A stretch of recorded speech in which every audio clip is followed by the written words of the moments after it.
Bakuan might just be the happiest thing I've ever seen, and I've seen puppies playing in mud. Hey guys, welcome to Big Tig. Today I'm going to do a boring old review of a not so boring, not so old anime. I started watching Bakuan after seeing a meme comparing the main characters to the cast of Top Gear.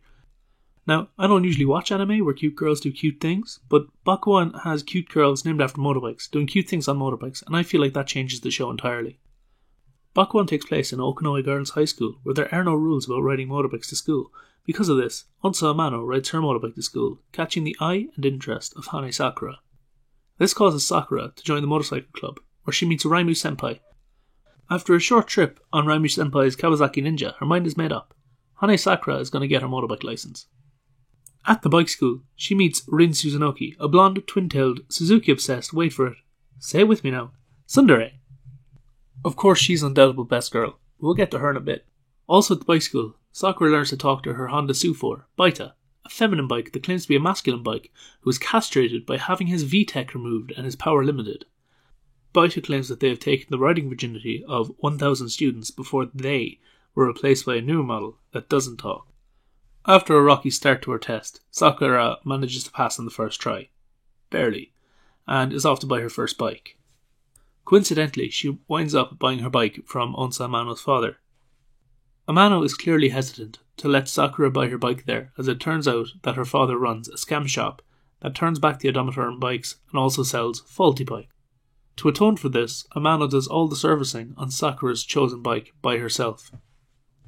The last major character we're introduced to in the first half of the series is Hijiri, a wealthy heiress to a major R&D corporation who likes to flaunt her wealth but also be a degenerate and ride motorbikes. From her sidecar anyway. Her butler rides the bikes until she eventually goes to school later in the series.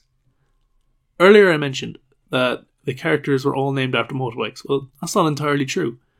The names just kind of sound like the motorbike they ride on, and I think that's neat. Hane sounds like Honda, Suzunoki rides a Suzuki, also Amano rides a Yamaha, Hijiri, at a bit of a stretch, she rides a Ducati, and, Raimu Senpai doesn't really have a name, so she doesn't count. Anyway, I've digressed enough. The entire plot of this anime focuses on how riding motorbikes can set you free and help you make new friends along the way. It shows the adventure, camaraderie and competitiveness of riding with your friends or club. Throughout the series there is some character growth all around, but nothing too groundbreaking, only that they all learn to make friends and enjoy themselves. And in the end, that's what this anime is. It's a fun, seinen show that shows off cool-ass motorbikes and happiness. And I feel like no episode captures this better than the Hokkaido trip. So, the girls plan a trip to Hokkaido. However, all except for Raimu Senpai miss the ferry. Raimu only makes it because she makes a sick-ass jump. Hijiri's butler attempts to follow suit, but ends up drowning his Ducati. In true Top Gear road trip style, the remaining girls abandon Hijiri and decide to race to Amamori port to catch the next ferry. In this race, Sakura falls behind as she ran low on petrol and needs to fill up. Again, in the spirit of Top Gear, she's left behind. En route to the petrol station, she meets literally Jesus Christ and shares half of her last litre or quarter gallon of fuel with him. He rewards her with the holy grail of biking and told her God rides JDM and freaking teleports her to Amamori port, letting her win the race. Hammond and Clarkson / Rin and Onsa arrive to Amamori port only to find that Sakura had won the race.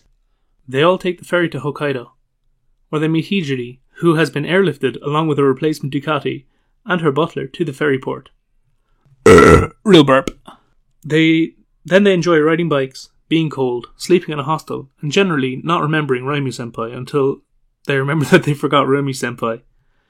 They coincidentally meet her at a hot springs, and no, that's not why I'm reviewing this episode specifically. At the hot springs, we learn that Rin has been physically branded by a Suzuki badge due to generally hilarious and nonsensical consequences. At some point in the episode, Rin has an emotional breakthrough. She doesn't hate foxes or something. Anyway, the trip ends with them having had an adventure and generally a great time. And that's the whole point of the show. There's also some sneaky in-your-face product placement. 8 out of 10. If you enjoy this style of content, leave a like and a comment. Maybe subscribe if you feel that way. If you disliked it, dislike it. Tell us why you didn't like it and maybe subscribe anyway. If you're new to the channel, me too.